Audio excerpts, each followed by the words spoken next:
Tracking excitement in the body can be extremely useful in figuring yourself out, in eventually being able to control what excites you in your body and use it to your advantage. So, what excites you? What is it about a song or a movie scene or a thought that makes the hair stand up on your arm or makes your heart skip a beat or increase in its rapidity? What brings a deep feeling of connectedness to the center of your chest, or a sense of awe at the universe, or at what it is to be human? There are some basic things to keep in mind, like what excites you sexually. Um, when you have sexual desire in the body, when you are sexually excited, there's a few things that happen. Blood does run to the genitalia, and there is like kind of gorging and blood flow down there. But there's also if you track your consciousness and what it feels like in your brain, in your skull, when you're sexually excited, you'll feel a slight sensation, kind of in the very top of your spinal cord, but kind of at the base of the brain. Not at the cerebral cortex, but right about here at the base, in the center, in the middle. You will feel a sensation there. That is the reptile brain. Your reptile brain, the sense of fight, flight, procreation. That sensation there is something we've had for a long time, far longer than we've been human beings. In our evolutionary process, that was there before, the frontal lobe and then the other parts of the brain. That part is kind of one of the pieces that is at the base of the brain, and you will feel a sensation there when you're sexually excited. It'll be much less than in the genitalia region, and it'll be less noticeable than also your heart, because your heart will also speed up as blood flows and things like that. Get ready for mating or something like that. Tracking those things in the human body is useful to tell. Everybody knows who they like or who they're attracted to, but learning about these little processes and tracking them might help you better understand this tool, this instrument that we use as human beings every day. Many people materialists believe that we are this tool, but there's another intelligence beyond the mind, beyond the body, and you can feel where that intelligence touches the human body. If you notice the little changes in your brain, the little changes in your body.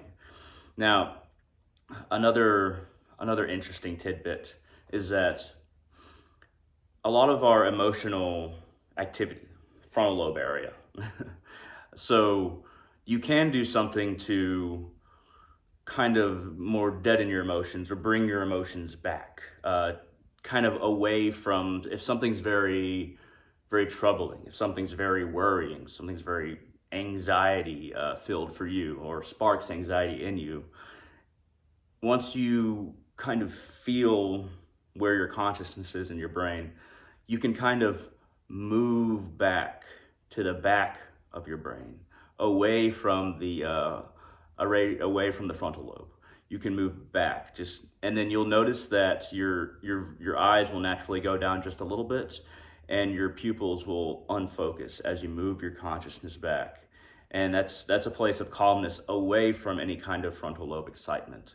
It may be difficult when you're going through something traumatic or difficult or hard to emotionally process, but moving your consciousness back takes you away from that area of activity that is possibly causing you trouble emotionally. There's a reason why, like a lobotomy taps the frontal lobe, is because that's where a lot of our emotion is. That's where it does get rid of your emotion, but it gets rid of everything else when you alter it. But short of doing something terrible like that, you can learn to move your consciousness back to the back of your head and away from all that activity that's kind of overwhelming you. Of course, there's a bunch of activity here too, but you can move it away from that area. Now, in spiritual ecstasy or spiritual experiences or spiritual contact with this world, there's a sensation sometimes, not all the time, but sometimes if you notice your consciousness when you're having a spiritual experience, or you suspect you're having a spiritual experience, sometimes you want to kind of try to sense, do you feel a sensation in your third eye right here? So your third eye, this area right here, it's kind of a reflection of the pineal gland, and the reason the pineal gland is kind of like our trans-dimensional gland area in the brain that kind of connects us to other dimensions, and its projection into our bodies goes along the third eye right here. There's nothing per se like right here. It's more the projection of the pineal gland, in my understanding. But that projection, that contact, those images and things that connect us to other dimensions, the contact with this world is along the third eye. The contact the pineal gland has with this world, has with the experience, has with our emotions. It's connecting emotions and it's connecting experience to our higher selves through our multi-dimensional, trans-dimensional gland that is a pineal gland. Some things that make the pineal gland smaller that's troubling is that they put a lot of fluoride in regular tap water. I don't think it's by design. A lot of people think it is. I don't think it is. But fluoride toothpaste, if you swallow, try not to swallow too much fluoride. Try not to swallow too much toothpaste. But tap water has a lot of fluoride in it. It's not poisonous, but it can shrink the pineal gland. So it's good to have, filter for your water, things like that. But just get back to tracking excitement in the body. So when you're meditating or when you're trying to calm yourself, the more you notice what happens in your body when you're excited, or what happens in your body when you're experiencing a lot of emotion, the more likely it is that you can actually control these things during meditation or when it's happening, and bring yourself back to yourself. So the body, depending on the person, the body responds in a number of ways. But somebody who is more of a predatory person or wants to prey on you, somebody who's very narcissistic, or somebody who wants to prey on you, societally or sexually, anything like that, the reason sometimes their eyes will narrow because their conscious naturally back, but you'll also feel a coldness because they have retracted subconsciously or by accident, or maybe they're just like that. They're not engaging with you. They're more active in the reptile brain, kind of, where we discussed earlier, kind of the center down here, in the center of your head, more towards the spinal column. But their activity is, fight, flight, or sexual reproduction, things like that. So their consciousness is naturally more in that area. And then, the pineal gland is kind of in front of that and up, but regardless, they will be more in the reptile brain and kind of locked in there just naturally. So if you feel like somebody is more animalistic, as far as they can be very intelligent, they can be very intellectual, but if there's just something not there that is with other human beings, that's usually because their consciousness is not operating to high degrees in the frontal lobe. But mainly it's in the reptile brain, kind of far back, what we've had for a very long time. So as a human being, we have a remarkable mechanism that is the body, that is the brain, and we have an opportunity to use these tools to our great advantage. It's no wonder in the Bhagavad Gita, when at the beginning of the battle at that Kurukshetra, the Bhagavad Gita being a part of the Mahabharata, so in the Bhagavad Gita, Mahabharata, Song of Man, Bhagavad Gita, Song of God.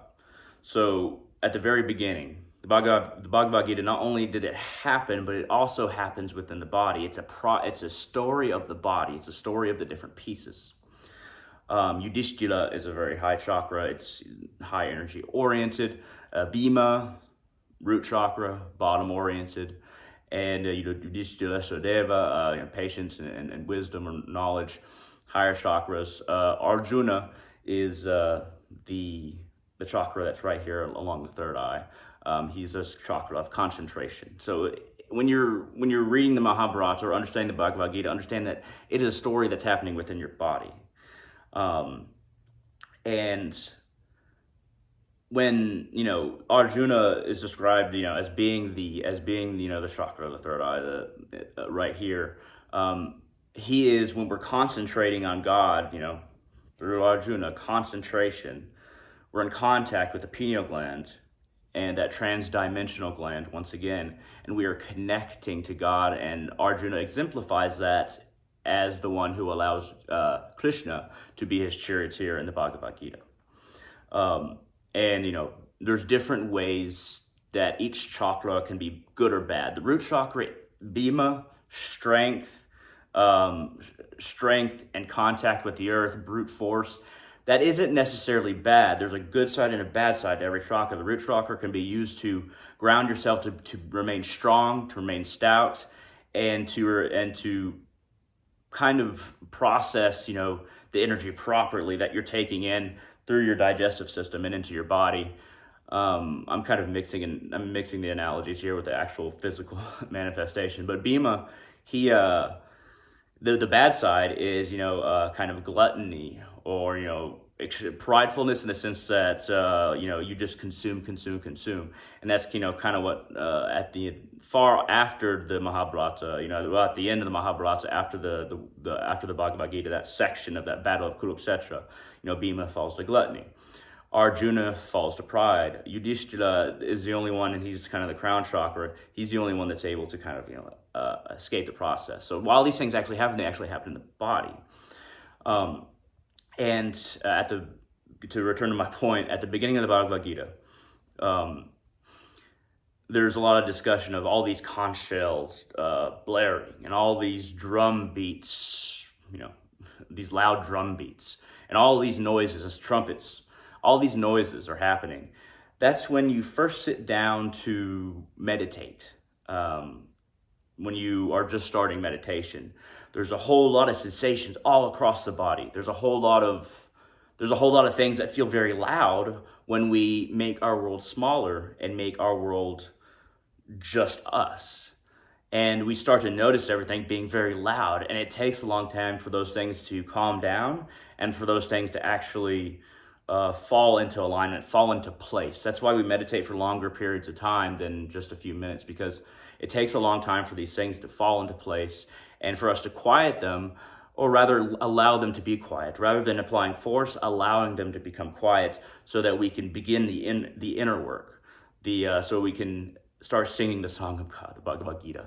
We are an entire world in and of ourselves. It's almost like we are a contained atmosphere, environment, inner planet, inner core, and the flourishing of our emotions and kind of the world that we live in, the middle place, is what wraps around our planet. It's almost like the frontal lobe and the various parts of the brain that we think of as human and that make us aesthetically human. We are like an animal in many ways, deeper parts of our planet, the planet that we are, but we are also, we're so caught up in the emotions and our surface thoughts. There's so much more going on with the body. We are planets, as above, so below.